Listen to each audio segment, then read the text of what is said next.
Salve Maria a todos, História de uma Alma, continuação. Ó minha madre, de quantas inquietações a gente não se livra quando se faz voto de obediência? Como são felizes as simples religiosas, já que a vontade dos superiores constitui sua única bússola, estão sempre seguras de se encontrarem no caminho reto. Não precisam recear que se enganem, embora lhes pareça evidente algum engano por parte dos superiores.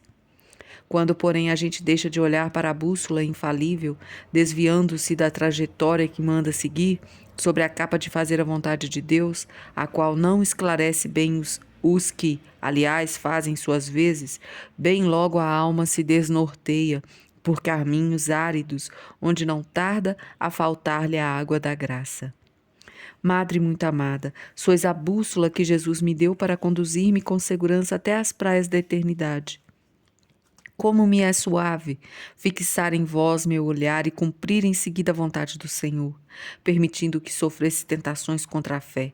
Ele aumentou de muito o espírito de fé em meu coração, levando-me a ver em vós não apenas uma madre que ama e a quem eu amo, mas fazendo-me sobretudo ver Jesus vivo em vossa alma e que por vós me comunica sua vontade. Bem sei, minha madre, que me tratais como alma fraca, como criança mimada, e por isso não me é custoso carregar o fardo da obediência. Parece-me, entretanto, pelo sentimento que tenho no fundo do coração, não mudaria meu modo de proceder e meu amor por vós não diminuiria de modo algum, caso fosse, de vossa vontade, tratar-me com severidade, pois viria a ser a vontade de Jesus que assim procedesseis para o maior bem de minha alma. Este ano, minha querida madre, o bom Deus deu-me a graça de compreender em que consiste a caridade. Dantes, eu a compreendia, é verdade, mas de uma maneira imperfeita. Não tinha tomado mais a fundo a palavra de Jesus. O segundo mandamento é semelhante ao primeiro. Amarás o teu próximo como a ti mesmo. Aplicava-me, antes de tudo, a amar a Deus, e pelo fato de amá-lo, cheguei a compreender que meu amor não devia manifestar-se apenas por palavras, pois são os que dizem Senhor, Senhor, que entrarão no reino dos céus, mas não são esses, mas os que fazem a vontade de Deus. Essa vontade, Jesus a deu a conhecer várias vezes, diria eu, em cada página do seu evangelho. Mas na última ceia, sabendo que o coração dos discípulos ardia de um amor mais ardente por ele, que acabava de lhes dar no inefável ministério da Eucaristia, o amável Salvador quis dar-lhes um novo testamento. Perdão a todos. Mas, na última ceia, sabendo que o coração dos discípulos ardia um amor mais ardente por ele, que acabava de lhes dar o inefável mistério da sua Eucaristia, o amável Salvador quis dar-lhe um novo mandamento. Declarou-lhes com uma doçura inexprimível: Eu vos dou um novo mandamento, que vos ameis uns aos outros, e que assim como eu vos amei, vós também vos ameis uns aos outros. E nisto, precisamente reconhecerão todos que sois meus discípulos, se tiverdes amor uns pelos outros. Como e por que amou Jesus seus discípulos? Não eram suas qualidades naturais que poderiam exercer atração sobre ele. Infinita era a distância que havia entre eles e Jesus. Ele era a ciência, a eterna sabedoria. Eles, pobres pescadores ignorantes, imbuídos de uma mentalidade terrestre. Jesus, contudo, chama-os seus discípulos, seus irmãos. Quer vê-los reinar consigo no reino de seu Pai, e para lhes abrir o reino, quer morrer na cruz, pois declarou: não existe amor maior do que dar a alguém a vida por aqueles a quem ama. Madre muito amada, compreendi na meditação destas palavras de Jesus quão imperfeito era meu amor por minhas irmãs. Reconheci que não as amava como o bom Deus as ama.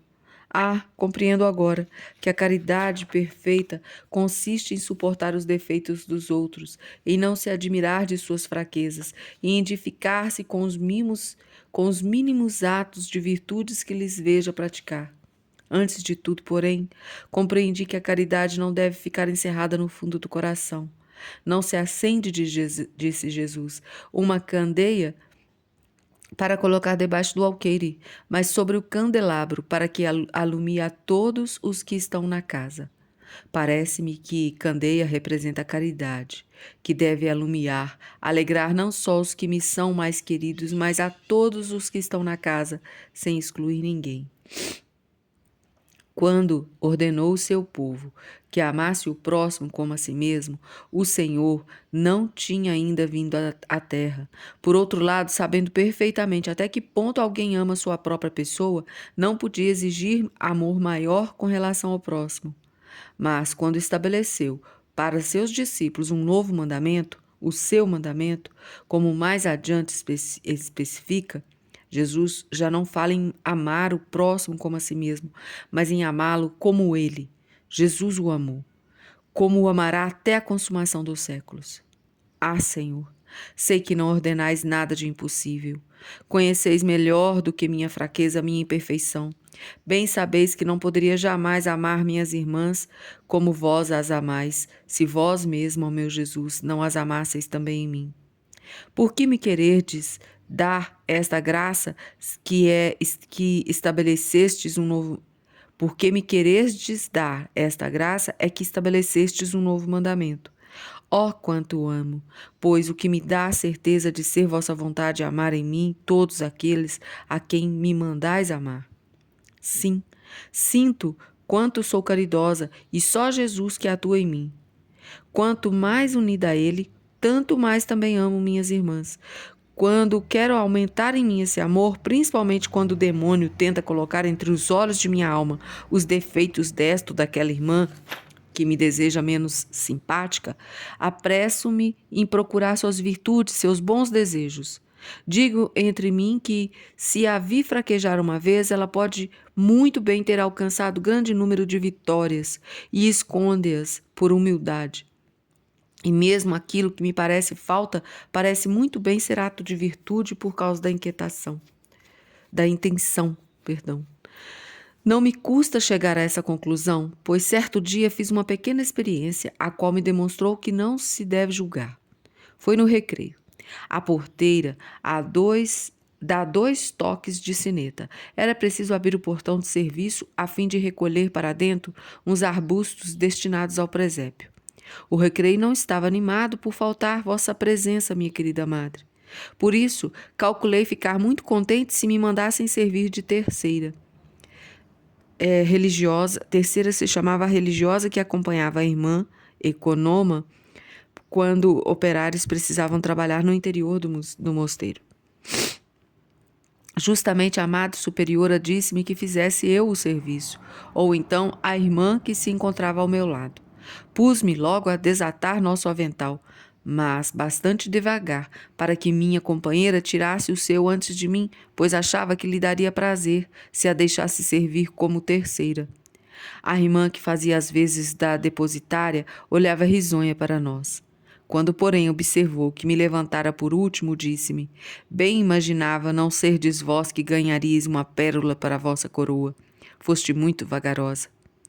Não resta dúvida, toda a comunidade julgou que procedera ao sabor da natureza, mas eu não poderia dizer quanto fez bem à minha alma, coisa tão insignificante, e como me tornou indulgente com as fraquezas dos outros. Impede-me também de sentir vaidade quando me julgam favoravelmente, pois digo o seguinte: uma vez que tomam por imperfeições meus pequenos atos de virtude, poderão também enganar-se da mesma maneira, tomando por virtude o que não passa de imperfeição.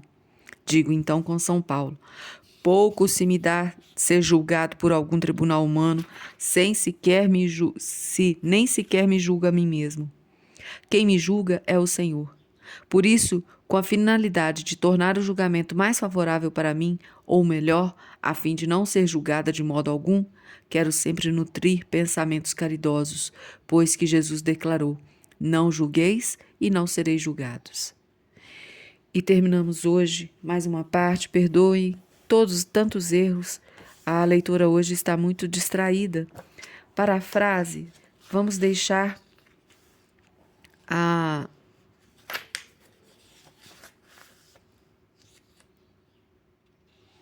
essa pequena frase aqui. Jesus já não fala em amar o próximo como a si mesmo, mas em amá-lo como ele. Jesus o amou, como o amará até a consumação dos séculos. A todos os senhores, salve Maria.